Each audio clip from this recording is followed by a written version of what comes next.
Hey, everybody, and welcome back to Pro AV today.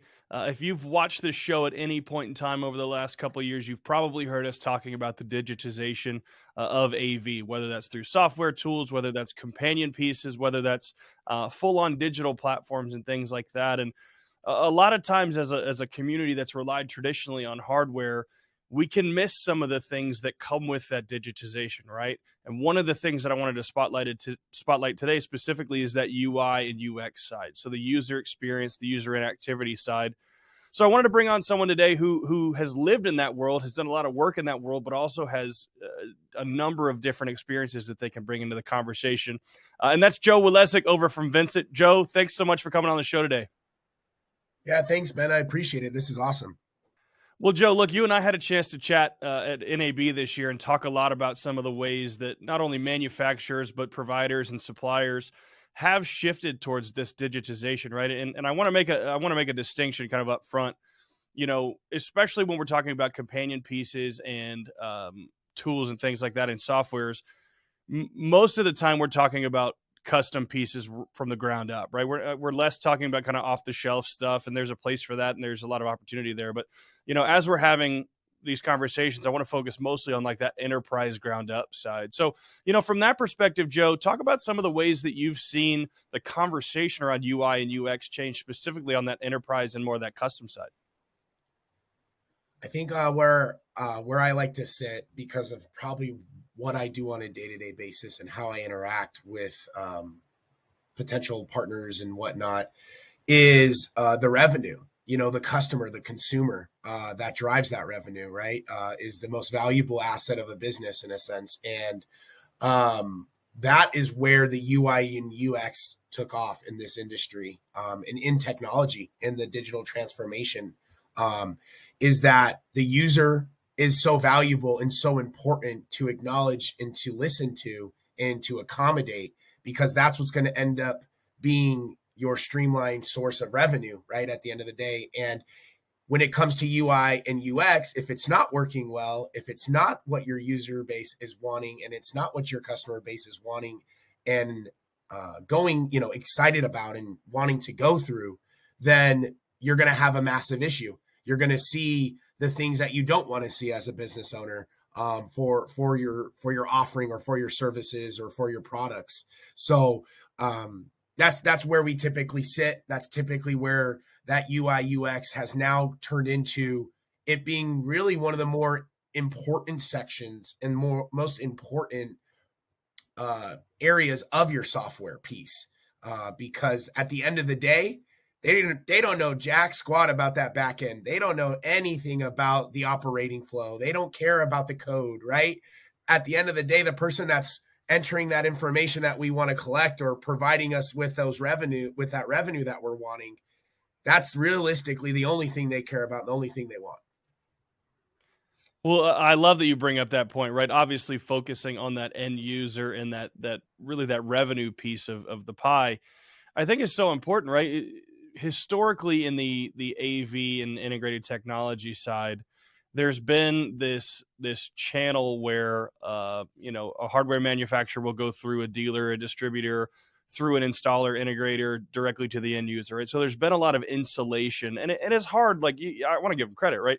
A lot of the manufacturers, providers have tried really, really hard to go to the end users, but there is just so much natural insulation that happens that it almost has become challenging, right? But then you look at the broadcast industry specifically, who relies very heavily on specific viewers, specific end users, where their broadcast experiences, whether it be radio, broadcast TV, OTT, whatever, there is a direct feedback loop that happens from the platform and the provider and that end user.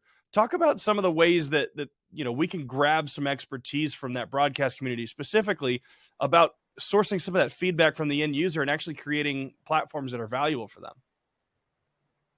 Well, yeah, I mean, wow, that's great. I think there's tons of ways you can look at this. And I always, I'll always say here too, is like, I look at it in a simplified, direct and realistic viewpoint, right? And at the end of the day, those users, those consumers, they're just not there anymore. They're not doing it the way that they used to do it, right? Like people are not sitting in front of a news channel watching news anymore, right? Like people are not sitting in front of a 2-hour movie realistically anymore. They want to have that taste of freedom in all aspects, in a sense. So, I think where, broadcasting, as we see with OTT, and whatnot, is that, right? Is the freedom feeling that they're getting and they're wanting, right? And so being able to accommodate that, right, is what is going to continue to grow that consumer and that viewer rate and that listener rate. And, giving them more of that personal, do what you want. This is more for you specifically feel. Like I'll just reference the good old Netflix, right? What's the first thing that shows up on your Netflix? Top picks for you, not for me, not for anyone else, not what. Yeah, and then there's 3 rows down. It's what's popular on Netflix, no doubt about it. But that first row is about you, and that's, I mean, in my experience with the clientele base and us having a small footprint in this broadcasting and media industry, that's where we're seeing, and that's where people are asking us to come in and partner with them specifically. Yeah, and I love that you bring that up too, especially where someone like Netflix, who's a content provider, is far less insulated, right? So they can, whether it's gathering granular data, whether it's gathering information, they can actually be proactive and prescriptive. And that brings me kind of to my next point, which is driving value for the customer. And you kind of touched on it a little bit at the beginning, but we've fallen into this trap a little bit as an hardware AV broadcast technology community where we've tried to shoehorn digitization and digital tools into the conversation, sometimes at the peril of hardware functionality, right? I use this example on another one of my episodes where, I haven't purchased a pair of headphones in the last 5 years that doesn't make me download some kind of app to use them, right? And that's not actually a great user experience, but the reality is it does help unlock functions. But, from a UI and UX and creating value standpoint, talk about how, one of the things that actually drives a lot of these tools, the digital tools, the apps, whatever, is actually creating value for the end user and creating value for that person who's actually going to be using the tool. Yeah, it comes down to where they want to be and what they want to do, and it's going to fall back into that.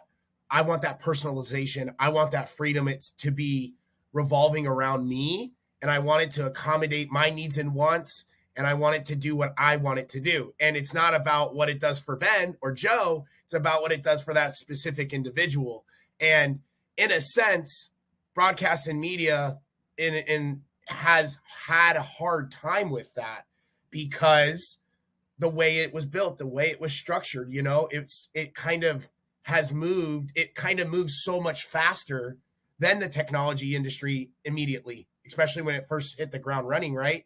And now it's doing the opposite, right? And so I think that's where we see businesses, and I will reference some of the people that we provide some of our solutions to, like a KCRW radio station, LA's largest, NPR station. One of NPR's largest stations currently is, they're not wanting to listen to that radio station as much anymore, right? They want to open it up on their phone, listen to what they want to listen to, interact with what matters to them, see the events that matter to them, because that's what keeps them listening. That's what keeps them engaged, and making it simple, streamlined, easy.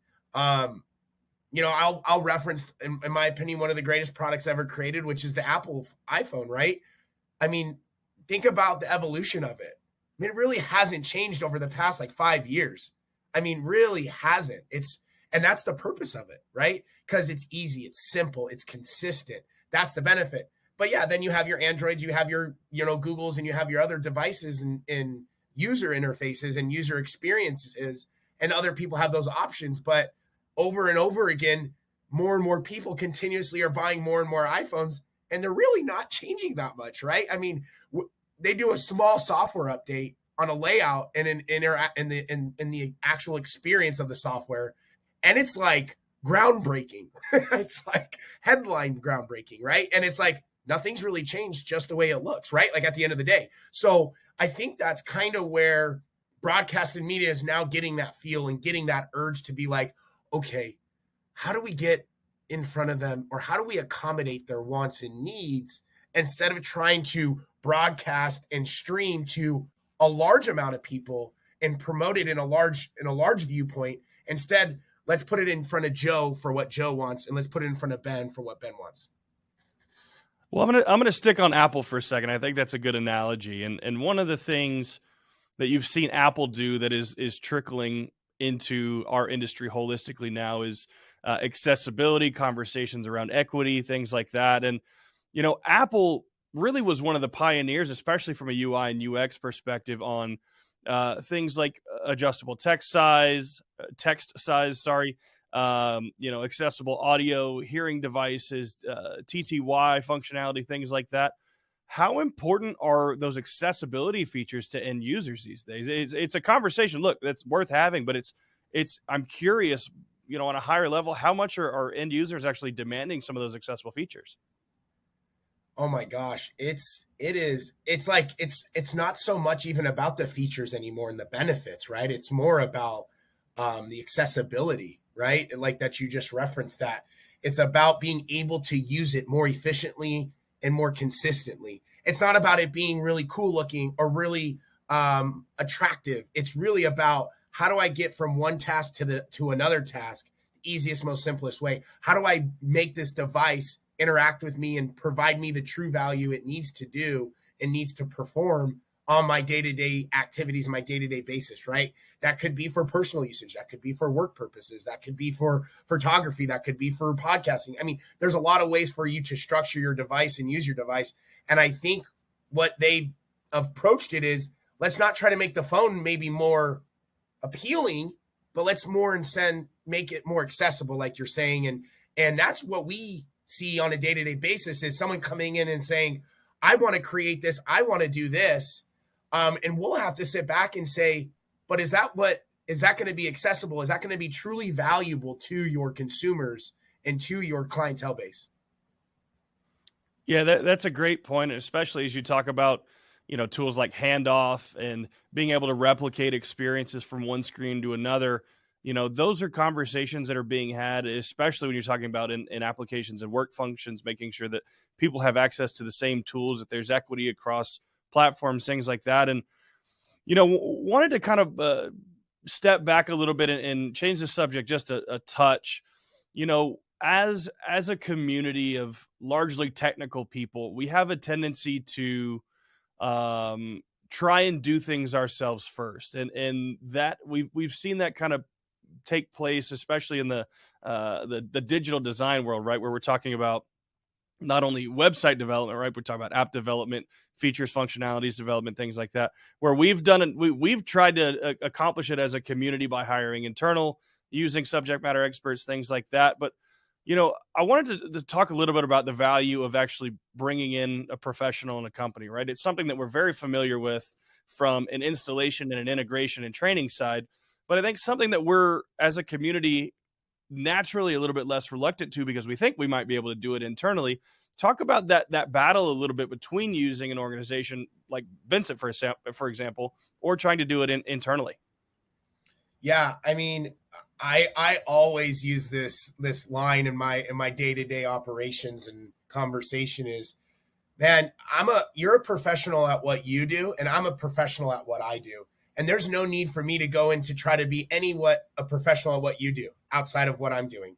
And so where that goes to next is, why try to go and develop it on your own? Why try to go and create it on your own when you can leverage a resource and a partner like a Vincit, right?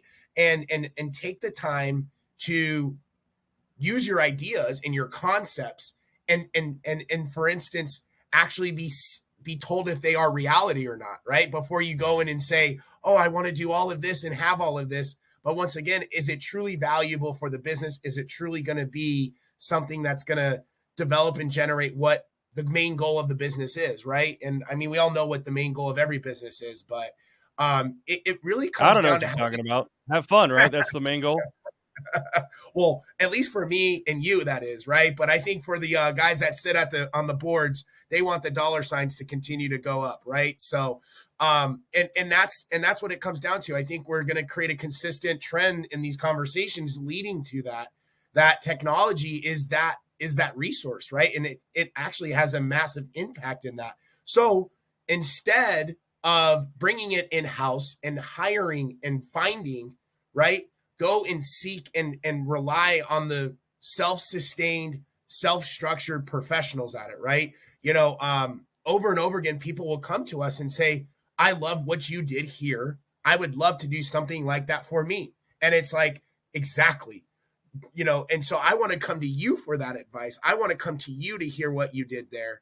And more importantly, like how we see ourselves as a company, right? Because this industry is very large, right? This development and this custom, spectrum of software is very large in different vendors and options. But, we like to approach things in an agile way, right? And so, if you do go visit our website, or you do come in contact with me and you ask Joe, what do you do well? And it's like, well, what do you need to be done well, right? Because that's the value of custom software. And we're more of that trusted partner that can go and tell you exactly what we think something custom can do. And believe me, I sit on conversations all the time and say, to be transparent, there is an off-the-shelf solution that could be better for you right now. But if you want to take that next level, if you want to transition and have the accessibility and have the ownership of the software and have the ability to call me back in 3 months, maybe 6 months, or even 3 years later and say, let's open the doorway to that idea I had 3 years ago. That's where having someone that sits in this seat and sits in this industry and has these conversations is very valuable, as I come to you for the advice that you provide on a day-to-day basis, right? So that's kind of how I like to look at us and try to create the indifferent that we have in this marketplace. Joe, it's funny. The reason I asked that question is because I'm guilty of doing the exact same thing where, I'll go to some off-the-shelf platform and I've tried to design OTT platforms and mobile apps. And at the end of the day, I just end up kind of falling flat on my face. And I consider myself someone that's pretty knowledgeable about a lot of the back end, tools and softwares of how these systems work. But the reality is having an expert come in and having a place that can come in and advise and worry about things like security, accessibility, UI, UX design, end user output, creating value, things like that is so impactful and so much more beneficial a lot of times than trying to do it in-house. But I want to give you the last word here, Joe. If you had a chance to pull out your magic crystal ball for the world of UX design in the next 5 to 10 years, what are some of the trends that you anticipate end users calling for? How do I use AI in that experience, right? How do I use this machine learning conversation? How do I integrate maybe a chat GPT type of product? Or how do I take advantage of that and integrate that into a design or integrate that into an experience? Seems to be a very common trend right now. And I'll be honest with you, I'm tremendously shocked on how many people go down the alleyway of saying they are experts in this and saying they know. And at the end of the day, that's kind of the benefit of it, right? Is that, yeah, there is a lot of information about it and there's a lot of opinion about it, right? But it's more about coming back to what's going to work for your user interface, like what's going to work for your specific users, and how are they going to go and leverage that to do what you want them to do, right? I always say, if you notice something, in my opinion, right, we have Facebook, Instagram, we have TikTok now. They all kind of function the same, don't they? Right. And they all have the pretty consistent streamlined story. And I think I remember when Instagram changed their format to being more of that live feed reel effect. And everyone was like, whoa, what the heck? And now more people are using it than ever before. Right. Because, and more importantly, they're going back and forth through all of these applications and services now because they're consistently the same. So that's something you have to take into an account is, yes, if more people are using it, you're going to have to adapt to that. If more people are asking about it, you're going to have to adapt to that, especially in your in any specific industry, right? So it is the nature of this beast, and I will cap it off by saying, like, The user is the most important process of anything. And no matter what it comes down to, it is the most valuable portion of the business. So accommodating that and understanding that thoroughly and relying on someone that can help you do that is probably the most valuable thing when it comes to digital transformation. Well, Joe, we appreciate you coming on the show today and giving our audience a high-level kind of overview of some of the ways that they could leverage some of these best practices for end-user functionality and some of these digital tools. And look, we hope to have you back on the show again soon, but I appreciate you coming on. Yeah, thanks a lot, Ben. And thank you for tuning in. Be sure to join us next time.